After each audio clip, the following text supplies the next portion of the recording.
মুহূর্তে ডক্টর ইউনূস খোকন মুক্তের রক্তের বিনিময়ে অর্জিত বাংলাদেশের গণতন্ত্রকে পুনরুদ্ধার করে একটি সুষ্ঠু নির্বাচনের তারিখ নির্ধারণ করবে। শেখ হাসিনার স্বৈরাচারের বিরুদ্ধে আমরা কঠোর আন্দোলন করেছি, জেল জুলুম, আমরা অন্যায় অত্যাচার সব সহ্য করেছি। রাতে আমাদের ঘুম হারাম ছিল, আমরা কবরস্থানে ঘুমিয়েছি। শেখ হাসিনা কয়েকবার কারাগারে পাঠিয়েছে। আপনি বলেছেন বিএনপি নেতারা নাকি আওয়ামী লীগকে পুনর্বাসিত করার চেষ্টা করছে। আমরা স্পষ্ট করে বলে দিতে চাই, বাংলাদেশের এই আন্দোলন, এই হাসিনার পতন শুধু জুলাই আগস্টের মধ্যেই সীমাবদ্ধ ছিল না। যে আন্দোলনের মধ্যে দিয়ে 16 বছর আগে আমরা বাংলাদেশের সকল মানুষকে নিয়ে, সকল গণতান্ত্রিক দলকে নিয়ে শেখ হাসিনার স্বৈরাচারের বিরুদ্ধে আমরা কঠোর আন্দোলন করেছি, জেল জুলুম, আমরা অন্যায় অত্যাচার সব সহ্য করেছি। রাতে আমাদের ঘুম হারাম ছিল, আমরা কবরস্থানে ঘুমিয়েছি। আমরা হাঁটু পানিতে দাঁড়িয়ে রাত পার করেছি। আমাদের মামলা, হাজার হাজার মামলা, 40 লক্ষ আমাদের বিএনপি নেতা কর্মীর বিরুদ্ধে মামলা। আজকে তাই সেই আন্দোলনরত দলের মহাসচিব এবং দলকে নিয়ে অনুগ্রহ করে এমন কথা, এমন মুহূর্তে আপনার বলা ঠিক হবে না। যেই মুহূর্তে ডক্টর ইউনূস খোকন মুক্তের রক্তের বিনিময়ে অর্জিত বাংলাদেশের গণতন্ত্রকে পুনরুদ্ধার করে একটি সুষ্ঠু নির্বাচনের তারিখ নির্ধারণ করবে, ওই সময়ে এইসব কথা বলে আমাদের মধ্যে অনৈক্য সৃষ্টি করা ঠিক হবে বলে আমি মনে করি। তাই আমরা অনুরোধ জানাবো, দল করেন, মাঠে ঘাটে যান, মানুষের কথা বলেন, অন্যের বিরুদ্ধে রুখে দাঁড়ান, কিন্তু দয়া করে একটা প্রাচীন প্রবীণ দলের প্রতি এমন ইঙ্গিত করা ঠিক হবে না। যখনই আমরা ঐক্যবদ্ধভাবে শেখ হাসিনাকে বিদায় করতে পেরেছি, আমরাও আশা করি আবারও আমার ঐক্যবদ্ধ থেকে বাংলাদেশে এমন একটি নির্বাচন দিব, এমন একটি নির্বাচনের ব্যবস্থা করবে ডক্টর ইউনূস।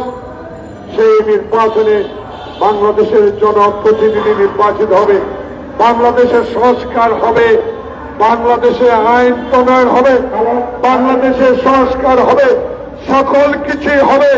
কিন্তু তার আগে আরেকটি ষড়যন্ত্র করে 111 মতো আবার বিলম্বিত করার কোন অবকাশ বাংলাদেশে আর হবে না। আমাদেরকে আন্ডার এস্টিমেট করেন না। বিএনপির একটা কর্মীও এত অত্যাচারের পরেও আওয়ামী লীগের যোগ দেয়। বিএনপি খাঁটি গণতান্ত্রিক, বিএনপি খাঁটি সংবিধানের প্রতি অনুগত, বিএনপি স্বাধীনতার ঘোষণা সহিত আদর্শের দল। আমরা জীবন দেব, তবে বাংলাদেশের মানুষের অধিকার প্রতিষ্ঠানের জন্য সংগ্রাম করে অতীতে যেভাবে করেছি আবারও প্রয়োজনে রাস্তায় নামব একটি নির্বাচনের জন্য, যে নির্বাচন 1991 সালে অনুষ্ঠিত হয়ে বাংলাদেশের আপসী নেত্রী বেগম খালেদা জিয়াকে প্রথম মহিলা প্রধানমন্ত্রী বানিয়েছিলেন। আমরা সেই নির্বাচনে আশা রাখি। তাই দয়া করে ঠিক এই মুহূর্তে, এই সময় আমাদের মধ্যে অনৈক্য আর তৈরি করা যাবে না। এই অনৈক্য তৈরি মানে আবার শেখ হাসিনার প্রতাপটা যারা সচিবালয়ের সহ চারিদিকে বসে আছে এদেরকে সুযোগ করে দেওয়া।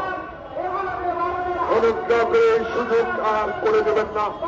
বাংলাদেশ এমন একটি দেশ গড়ব যে দেশে আর ডিমের, চালের আর পেঁয়াজের সিন্ডিকেট হবে না।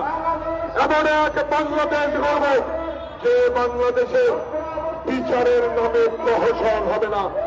এমন এক বাংলাদেশ গড়ব বিচার মানে তাল গাছ আমার একা যেন আর না হয়। এমন বাংলাদেশ গড়ব বাংলাদেশে আর আয়নাঘর হবে না। এমন দেশ গড়ব যে দেশে মানুষ দরজা খুলে ঘুমাতে পারে, যে দেশে আইনের শাসন চলবে, যে দেশের দুর্নীতির বিরুদ্ধে সোচ্চার হবে মানুষ, এমন একটি দেশ গড়ার সংকল্প নিয়ে আমার নেতা তারেক রহমান বাংলাদেশে 16টি বছর সকল অন্যায় অত্যাচার সহ্য করে বাংলাদেশের জাতীয় নারী শক্তিকে ঐক্য রেখে বাংলাদেশে ছাত্র বৈষম্য জনতার আন্দোলনকে সফল করেছে। সেই সফলতা যাতে নষ্ট না হয় এই অনুরোধ রেখে সবাইকে ধন্যবাদ জানিয়ে আমি আমার বক্তব্য শেষ করছি।